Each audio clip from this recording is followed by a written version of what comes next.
ಲಿಂಗದಹಳ್ಳಿ ಗ್ರಾಮದಲ್ಲಿ ಪುಣ್ಯ ಸ್ಮರಣೋತ್ಸವ ಕಾರ್ಯಕ್ರಮ. ತಾಳಿಕೋಟೆ ತಾಲೂಕಿನ ಲಿಂಗದಹಳ್ಳಿ ಗ್ರಾಮದ ಮುಖಂಡರಾದ ದಿವಂಗತ ಬಿ.ಆರ್. ಪಾಟೀಲ್ ಅವರ 8ನೇ ಪುಣ್ಯ ಸ್ಮರಣೋತ್ಸವವನ್ನು ಶನಿವಾರ ಅರ್ಥಪೂರ್ಣವಾಗಿ ಆಚರಿಸಲಾಯಿತು. ಪುಣ್ಯಸ್ಮರಣೆ ಅಂಗವಾಗಿ ದಿವಂಗತ ಬಿ.ಆರ್. ಪಾಟೀಲ್ರ ಗದ್ದುಗೆಗೆ ವಿಶೇಷ ಪೂಜೆಯನ್ನು ಸಲ್ಲಿಸಲಾಯಿತು. ನಂತರ ಲಿಂಗದಹಳ್ಳಿ ಗ್ರಾಮದ ಬಿ.ಆರ್. ಪಾಟೀಲ್ ಸರ್ಕಾರಿ ಪ್ರೌಢಶಾಲೆ ಆವರಣದಲ್ಲಿ ಹಮ್ಮಿಕೊಂಡ ಉಚಿತ ಕಣ್ಣಿನ ಹಾಗೂ ಎಲುಬು ಮತ್ತು ಕೀಲು ತಪಾಸಣಾ ಶಿಬಿರವನ್ನು ವೇದಿಕೆ ಗಣ್ಯರು ಉದ್ಘಾಟಿಸಿದರು. ಈ ಸಂದರ್ಭದಲ್ಲಿ ದಿವಂಗತ ಬಿ.ಆರ್. ಪಾಟೀಲ್ರ ಪುತ್ರರಾದ ಡಾಕ್ಟರ್ ಅನಿಲ್ ಪಾಟೀಲ್, ಅನುಗ್ರಹ ಕಣ್ಣಿನ ಆಸ್ಪತ್ರೆ ನೇತ್ರಾಧಿಕಾರಿ ದತ್ತಾತ್ರೇಯ ಹೊಸಮಠ ಹಾಗೂ ಮುಖ್ಯ ಶಿಕ್ಷಕಿ ಶ್ರೀಮತಿ ಆರ್.ಬಿ. ದೇಸಾಯಿ ಹಾಗೂ ಶಿಕ್ಷಕ ಎ.ಎಂ. ಮೂಲಿಮನಿಯವರು ದಿವಂಗತ ಬಿ.ಆರ್. ಪಾಟೀಲ್ರ ವ್ಯಕ್ತಿತ್ವದ ಕುರಿತು ಮಾತನಾಡಿದರು. ಇದೇ ಸಂದರ್ಭದಲ್ಲಿ 2025-26ನೇ ಸಾಲಿನಲ್ಲಿ ನಡೆದ ಎಸ್ಎಸ್ಎಲ್ಸಿ ಪರೀಕ್ಷೆಯಲ್ಲಿ ಉತ್ತಮ ಸಾಧನೆ ತೋರಿದ ಶ್ರೀ ಬಿ.ಆರ್. ಪಾಟೀಲ್ ಸರ್ಕಾರಿ ಪ್ರೌಢಶಾಲೆಯ ವಿದ್ಯಾರ್ಥಿನಿಯರಾದ ಕುಮಾರಿ ಭಾಗ್ಯಶ್ರೀ ಪಾಟೀಲ್ ಹಾಗೂ ಅಂಜಲಿ ಬಿರಾದಾರ್ ಇವರಿಗೆ ಪ್ರತಿಭಾ ಪುರಸ್ಕಾರ ನೀಡಿ ಗೌರವಿಸಲಾಯಿತು. ವೇದಮೂರ್ತಿ ಬಸಯ್ಯ ಸ್ವಾಮಿಗಳು ಕಾರ್ಯಕ್ರಮದ ಸಾನ್ನಿಧ್ಯ ವಹಿಸಿದರು. ಗಣ್ಯರಾದ ಬಸನಗೌಡ ಪಾಟೀಲ್ ಲಿಂಗದಹಳ್ಳಿ ಕಾರ್ಯಕ್ರಮದ ಅಧ್ಯಕ್ಷತೆ ವಹಿಸಿದರು. ಕಾರ್ಯಕ್ರಮದಲ್ಲಿ ಬಿ.ಆರ್. ಪಾಟೀಲ್ರ ಕುಟುಂಬದ ಸದಸ್ಯರು, ಗ್ರಾಮದ ಗಣ್ಯರು, ಮುಖಂಡರು, ಶಾಲೆಯ ಶಿಕ್ಷಕ ವರ್ಗದವರು, ವೈದ್ಯರು ಹಾಗೂ ಶಿಬಿರಾರ್ಥಿಗಳು ಇದ್ದರು. ವರದಿ ಕಿಶೋರ್ ಕುಲಕರ್ಣಿ, ಸಮೃದ್ಧ ಕರ್ನಾಟಕ ನ್ಯೂಸ್, ತಾಳಿಕೋಟೆ.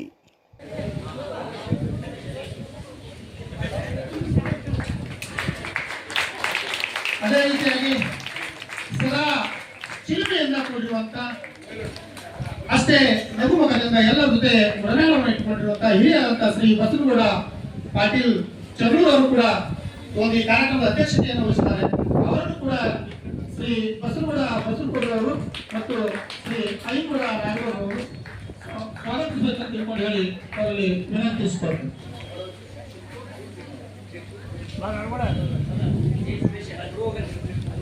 ಈ ಕಾರ್ಯಕ್ರಮಕ್ಕೆ ಹಿರಿಯರಾದಂತ ಶ್ರೀ ಸಾಯಿಗೌಡ ಮೇಟಿ ಅವರು ಕೂಡ ಇದ್ದಾರೆ. ಅವರನ್ನು ಕೂಡ ಉತ್ಪೂರ್ವವಾದಂತಹ ಒಂದು ಸ್ವಾಗತವನ್ನ ಕೊಡ್ತೇನೆ.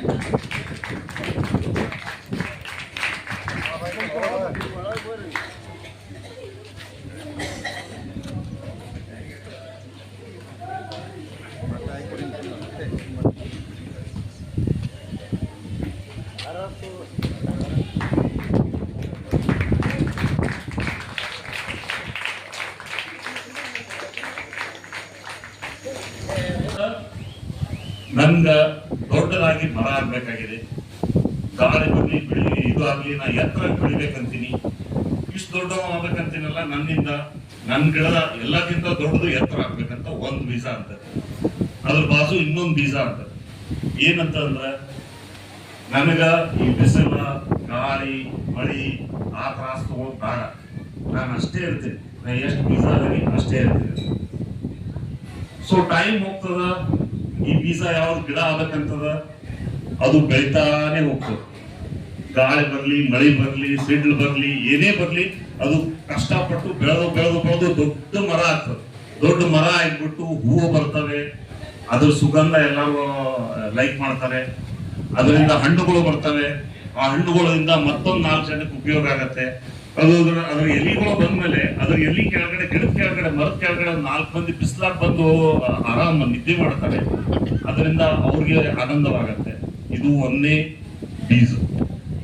ಎರಡನೇ ಬೀಜ ಏನಂತೂ, ನನಗಿದು ಯಾವ್ದು ಕಷ್ಟ ಬೇಡ, ನಾವು ಒಟ್ಟು ನನ್ನ ಪೂರ್ತಿಗೆ ನಾನೇ ನಾವು ನನ್ ಬೆಳಿದ್ ಬೇಡಾಗೈತಿ ಅಂತ ಅಂದ್ಬಿಟ್ಟು ಆ ಬೀಜ ಎರಡನೇ ಬೀಜಕ್ಕೆ ಏನಾಗುತ್ತೆ, ಒಂದ್ ದಿವಸ ಒಂದು ಪಾರಿವಾಳ ಪಕ್ಷಿ ಒಂದು ಆ ಬೀಜ ತಿನ್ಬಿಡೋದು. ಸೊ ಇದರಲ್ಲಿ ನೀವು ಯಾವ ಬೀಜ ಆಗ್ಬೇಕಂತ, ಒಂದನೇ ಬೀಜ ಅಥವಾ ಎರಡನೇ ಬೀಜ? ಒಂದನೇ ಬೀಜ. ಯಾಕಂದ್ರೆ ಜೀವನದಲ್ಲಿ ನೀವು ಈಗ ಒಂದ್ ಎಕ್ಸಾಂಪಲ್, ತಂದೆಯವರು ಬೆಳೆದ್ರು ಒಂದ್ ದೊಡ್ಡ ಮರ ಆಗ್ಬಿಟ್ಟು, ಆ ಮರದ ಕೆಳಗಡೆ ನಾವು ಬೆಳೆದೇವಿ, ಆ ಮರದ ಕೆಳಗಡೆ ಅವ್ರ ಹಣ್ಣು ಕೊಟ್ಟಿದ್ದು ಎಷ್ಟೋ ಜನಕ್ಕೆ ಅದರದ್ದು ಉಪಯೋಗ ಆಯ್ತು. ಆ ಹಣ್ಣದ ಅವ್ರ ಬೀಜದಿಂದ ಮತ್ತೆ ಎಷ್ಟೋ ಬೀಜಗಳು ಬಂದು ಈಗ ನಾವು ಬಂದಿದ್ದೇವೆ. ಈಗ ಅಪ್ಪವ್ರ ಹೋದ್ರು, ನಾವ್ ಯಾಕೆ ಬರ್ಬೇಕಾಗಿತ್ತು ಇಲ್ಲಿ? ನಮ್ಗೆ ಇಲ್ಲಿ ಬಂದು ಏನ್ ಮಾಡೋದು? ಇಲ್ಲಿ ಬಂದು ನಾವು ಹೋದ್ರೆ ನಮ್ಗೆ ಏನ ಬರತ್ರ, ಏನ ಸಿಗತ್ತೆ. ಆದ್ರೆ ಅದಕ್ಕಿಂತ ದೊಡ್ಡದು ಏನು ಅಂತಂದ್ರೆ, ನಾವು ಬರುವುದು ಎದಕ್ಕಂದ್ರೆ ಅಪ್ಪವ್ರ ಹೆಸರು ಹೇಳಲಿಕ್ಕೆ ಬಂದಿಲ್ರಿ. ಅಪ್ಪವ್ರು ಏನೋ ಒಂದು ಗೆರಿ ಹಾಕಿದ್ದಾರೆ, ಅದನ್ನ ನಾವು ಮುಂದೆ ಹೆಂಗ್ ಹೊರಸ್ಬೇಕು, ಯಾಕಂದ್ರೆ ಇಲ್ಲಿ ಮಾಡಿದ್ದ ಇಲ್ಲೆಲ್ಲ ಹಿರಿಯರು ಇವತ್ತೆಲ್ಲ ನೋಡಿದ್ರಿ ನೀವು, ಇಷ್ಟೆಲ್ಲ ಹಿರಿಯರಿಗೆ ನಾವು ಸನ್ಮಾನ ಮಾಡಿದ್ದೇವೆ. ಯಾಕೆ ಮಾಡಿದೇವಿ ನಿಮ್ಗೆ ಅನಿಸ್ಬೋದು. ಇವತ್ತಿನ ಎಲ್ಲ ವಿದ್ಯೆ ನಿಮ್ಗೆ ಏನ್ ಬೇಕು ಅನ್ನೋದೆಲ್ಲ ಮೊಬೈಲ್ನಾಗ ಸಿಗ್ಬೋದು. ಏನೇ ಒಂದು ಪ್ರಶ್ನೆ ಕೇಳಿದ್ರೆ ಹೇಳ್ಬಿಡುತ್ತೆ, AI ಹೇಳ್ಬಿಡುತ್ತೆ ನಿಮ್ಗೆ ಏನಂತ. ಯಾವ್ದೋ ಒಂದು ಪ್ರಶ್ನೆ ಕೇಳಿದ್ರೆ ಅದು ಹೇಳ್ಬಿಡುತ್ತೆ. ಬಟ್ ಒಂದ್ ದಿವ್ಸ ಬರ್ಬೋದು ನಿಮ್ಗೆ ಏನಂತಂದ್ರೆ ಹೆಂಗಾದ್ರು ಇದು ಬಂತು, ಕರೋನಾ ಡಿಸೀಸ್ ಬಂದಾಗೆ ಎಲ್ಲಾನು ಬಂದಾಗ್ಬಿಡುತ್ತೆ. ಆ ತರ ನಿಮ್ದು ಇಂಟರ್ನೆಟ್ ಬಂದಾಯ್ತ್ರಪ್ಪ. ನಿಮ್ಗೆ ಯಾವುದೇ ಬಗ್ಗೆ ಏನೇ ಕೇಳಬೇಕು ಅಂದ್ರೆ ಯಾರು ಇಲ್ಲೇ ಇಲ್ಲ ಹೇಳೋರು. ಯಾರು ಹೇಳೋರು ನಿಮ್ಗೆ?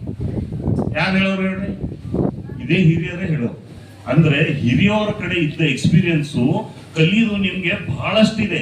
ಆದ್ರೆ ನಾವೇನ್ ಮಾಡ್ಬಿಟ್ಟಿದ್ದೇವೆ, ಮಾಡರ್ನ್ ಸೈನ್ಸ್ ದವರು ಎಲ್ಲರೂ ಇಲ್ಲ ಎಲ್ಲ ಮೊಬೈಲ್ ಅಲ್ಲಿ ಸಿಗುತ್ತೆ ಅಂತ ಅಂದ್ಬಿಟ್ಟು ನಾವು ಅವ್ರ ಜೊತೆ ಕಮ್ಯುನಿಕೇಟೇ ಮಾಡಲ್ಲ, ಅವ್ರ ಜೊತೆ ನಾವು ಮಾತಾಡಂಗೆ ಇಲ್ಲ. ಅದಕ್ಕೆ ಜೀವನದಲ್ಲಿ ಬಹಳ ಅತಿ ಮುಖ್ಯದ ಯಾವುದು ಅಂತಂದ್ರೆ ಟೈಮ್ ಬಹಳ ಮುಖ್ಯ. ನೀವು ನಿಮ್ಮ ಟೈಮ್ ಹೆಂಗ್ ಸ್ಪೆಂಡ್ ಮಾಡ್ತಾ ಈಗ ಎಲ್ಲರೂ ನಮ್ ದೇವರು ಒಂದಿಷ್ಟು ವರ್ಷ ಇರ್ತೀರಪ್ಪ ಅಂತ ಹೇಳಿ ಕಳಿಸಿದ್ದಾರೆ. ಆ ಇಷ್ಟು ವರ್ಷ ಇರೋದು ನೀವು ಎಷ್ಟು ಚಂದ ಉಪಯೋಗಿಸ್ತೀರಿ ಅದ್ರ ಮೇಲೆ ನಿಮ್ ಜೀವನ ನಡೀತದೆ. ಅದೇ ಚಂದ ನಡೆಸ್ಬೇಕು ಅಂತಂದ್ರೆ ನಿಮ್ಗ ಆಯ್ತು, ಅದಕ್ಕೆ ಸಪೋರ್ಟ್ ಅಂದ್ರೆ ದುಡ್ಡು ಬೇಕಂದ್ರೆ ನೀವು ಏನ್ ಮಾಡ್ಬೇಕು, ಕಷ್ಟಪಟ್ಟು ಮುಂದ್ ಬರ್ಬೇಕು. ಸರಿಯಾಗಿ ಸಾಲಿ ಕಲ್ತ್ಬಿಟ್ಟು ನೀವು ಮುಂದ್ ಬರ್ಬೇಕು. ಮುಂದ್ ಬಂದು ಮತ್ತೆ ಹೇಳಿದಲ್ಲಿ ಎಲ್ಲಕ್ಕಿಂತ ದೊಡ್ಡದು ನೀವು ಇನ್ನೊಬ್ರಿಗೆ ಏನ್ ಮಾಡ್ತೀರ ಅನ್ನೋದು ಅತಿ ದೊಡ್ಡದು. ನಾ ಏನ್ ಮಾಡ್ಕೊಂಡಿನಿ, ನನ್ಗೇನ್ ಸಿಕ್ಕದ ಅನ್ನೋದು ಅದು ಎರಡನೇ. ಸೊ ಈ ತರ ಒಂದ್ ಎರಡು ಮಾತು ಹೇಳಿಬಿಟ್ಟು ನಾ ಇಲ್ಲಿ ಬಂದ ಎಲ್ಲ ಹಿರಿಯರಿಗೆ ತುಂಬಾ ಧನ್ಯವಾದಗಳು. ಮಕ್ಕಳಿಗೆ ನೀವೆಲ್ಲರೂ ಚೆನ್ನಾಗಿ ಓದ್ರಿ. ನಮ್ಮ ಶಾಲೆ ನಮ್ಮ ಊರದವರು ಇವತ್ತಾದ್ರೂ ನಾನು ಎಲ್ಲ ನನ್ನ ಹತ್ರ ಯಾವ ಪೇಷಂಟ್ ಬಂದ್ರು ನಾನು ಹೇಳ್ತೀನಿ, ನಾನು ತಾಳಿಕೋಟಿ ಅಂತ ನಮ್ ಲಿಂಗಡಿ ಅಂತ ನಮ್ಮ ಊರು ಬರ್ತಾ ಮುದ್ದೆಗಳದವ್ರು ನಾವು ಅಂತ ಅಂದ್ಬಿಟ್ಟು ಬಹಳ ಪ್ರೀತಿಯಿಂದ ಹೇಳ್ತೀನಿ. ಸೊ ಈ ಭೂಮಿ ತಾಯಿಯನ್ನು ಮರಿಬೇಡ್ರಿ ಎಲ್ಲಿ ಹೋಗುದು. ಮತ್ತೆ ತಾಯಿ ನಿಮ್ಮ ಹತ್ರ ತಾಯಿ ಮೇಲೆ ಪ್ರೀತಿ ತೋರಿಸಿದ್ರೆ ದುಡ್ಡು ಕಡಿಮೆ ಆಗಲ್ಲ. ತಂದಿ ಮಾಡಿದ್ದು ನೀವು ಪಾಲಿಸಿದ್ರೆ ನಿಮಗೆ ಜೀವನದಲ್ಲಿ ನೀವು ಹಿಂದೆ ಉಳಿದೇ ಇಲ್ಲ. ಅದಕ್ಕೆ ತಂದೆ ತಾಯಿ ಬಹಳ ದೊಡ್ಡವರು. ಯಾವಾಗ್ಲೂ ಅವ್ರು ಏನ್ ಮಾಡಿದಾರೆ ಅನ್ನೋದು ನೀವು ಅವ್ರು ಹಾಕಿದ ಗೆರಿಗಳು ನೀವು ಪಾಲಿಸ್ಕೊಂಡು ಹೋದ್ರೆ ನಿಮ್ಗೆ ಯಾವ್ದು ಜೀವನದಲ್ಲಿ ಕಡಿಮೆ ಬೀಳಲ್ಲ.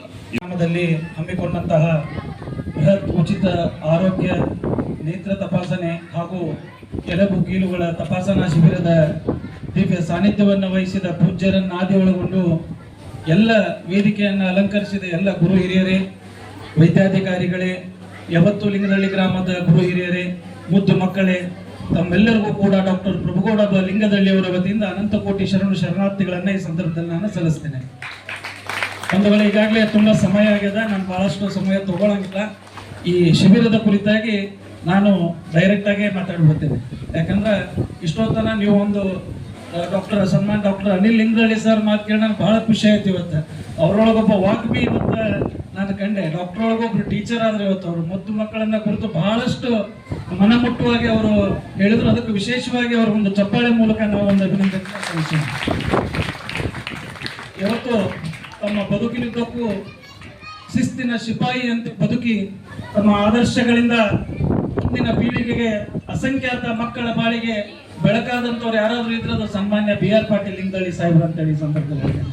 ಯಾಕಂದ್ರೆ ಅವ್ರ ಬಗ್ಗೆ ನಮ್ಗೆ ಬಹಳ ವಿಶೇಷ ಕಾಳಜಿ. ಅವರನ್ನ ಬಹಳ ಹತ್ತಿರದಿಂದ ನೋಡಿವಿ. ಬಹಳ ಸಣ್ಣವರಿದ್ದಾಗಿಂದ ಅವ್ರ ಕೂಡ ನಮ್ದು ಒಡನಾಟ ಇತ್ತು. ಶ್ರೀ ಸದ್ಗುರು ಸದಾನಂದ ಮಹಾರಾಜರ ಪರಮ ಭಕ್ತರಲ್ಲಿ ಬಹಳ ಮುಖ್ಯವಾದಂತಹ ಭಕ್ತರು ಮಾನ್ಯ BR ಪಾಟೀಲ್ ಲಿಂಗದಳ್ಳಿ ಸಾಹೇಬ್ ಇದ್ರು. ನಮಗ್ 3 ಹೊತ್ತು ಪ್ರಸಾದ ಸಾಹೇಬ್ರ ಮನೆಯಿಂದ ನಮ್ಮ ಮಠಕ್ಕೆ ಬರ್ತಿತ್ತು ಅಂತ ಹೇಳಿ ಈ ಸಂದರ್ಭದಲ್ಲಿ ನಾನು ನೆನೆಸ್ಕೊತೀನಿ. ಅಷ್ಟೇ ಅಲ್ಲದೆ ಮಹಾನ್ ವ್ಯಕ್ತಿ ಎಷ್ಟು ಚೆನ್ನಾಗಿ ಬದುಕನ್ನ ಕಟ್ಟಿಕೊಂಡು ಮುಂದಿನ ಒಂದು ಪೀಳಿಗೆಗೆ ದಾರಿದೀಪ ಆಗ್ಬೋದು. ನೋಡ್ರಿ ಇವತ್ತು ಈ ಒಂದು ಶಾಲೆ, ಈ ಶಾಲೆಯಿಂದ ಎಷ್ಟೋ ಸಾವಿರಾರು ಮಕ್ಕಳು ಹೋಗ್ತಾರೆ. ಯಾರೋ ಇಂಜಿನಿಯರ್ ಆಗ್ತಾರ, ಸೈಂಟಿಸ್ಟ್ಗಳು ಆಗ್ತಾರ, ಡಾಕ್ಟರ್ಗಳು ಆಗ್ತಾರ. ಅಂತ ಒಂದು ಭವ್ಯ ಒಂದು ಊರನ್ನ ಕಟ್ಟಲಿಕ್ಕೆ, ಒಂದು ಸಮಾಜವನ್ನ ಕಟ್ಟಲಿಕ್ಕೆ ಒಂದು ಅದ್ಭುತವಾದಂತಹ ಅವರು ಮಾಡಿದ ಕಾರ್ಯ ಇದು ಸೂರ್ಯ ಚಂದ್ರರಿವರೆಗೂ ನಾವು ಕಾಣಕ್ ಸಾಧ್ಯ ಅಂತ ಹೇಳಿ ಈ ಸಂದರ್ಭದಲ್ಲಿ ನಾನು ಹೇಳ್ತೇನೆ.